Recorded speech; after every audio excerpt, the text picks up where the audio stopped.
The woman froze in horror as a severed arm hovered in front of her, suspended in the air. Her curiosity outweighed her fear. She reached out and touched it. A chill ran down her spine when she realized the arm belonged to the late Jack. Gasping, she recoiled, and in that moment, the arm snapped back into place, as if it had never been detached. Panic surged through her. She rushed to Jack's body, only to find his eyes eerily wide open. Swallowing her terror, she crept closer, inch by inch, pressing her ear to his chest, listening for any sign of breath, but it was futile. Jack was. With trembling hands, she draped a white cloth over his body and sat beside it, waiting for the first light of dawn. As the sun's heat began to seep through the station walls, she forced herself back to work, repairing the escape pod. The minutes crawled by.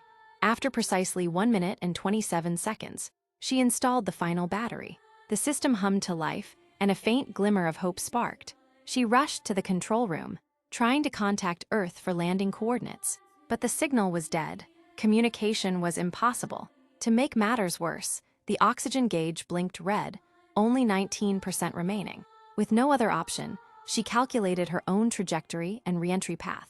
By the time she finished and entered the data into the computer, an hour had passed. Staring at the countdown on her wrist display, she knew her chances were vanishing. Fighting the lump in her throat, she recorded a final message for her husband and daughter, a message of love, longing, and farewell. She left the tablet behind, sealed in the station, praying it would one day reach them.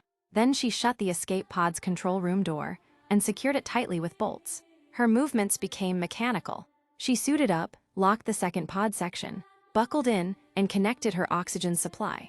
But disaster struck again. As she pressed the detachment button, an error light flared. Bolt number 6 was jammed. Frantically consulting the manual, she discovered the worst. The bolt required 2 people, one inside and one outside, to disengage. But she was alone. Panic gripped her chest.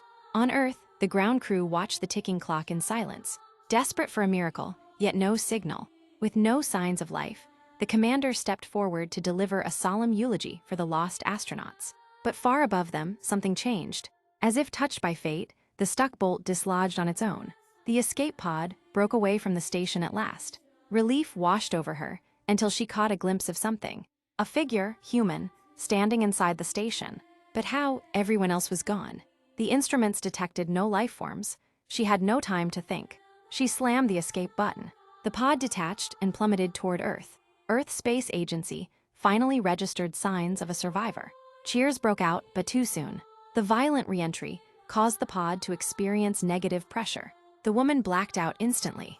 Hours later, the pod thudded into an uninhabited desert. Silent, still, waiting to be found. Tidal constellation.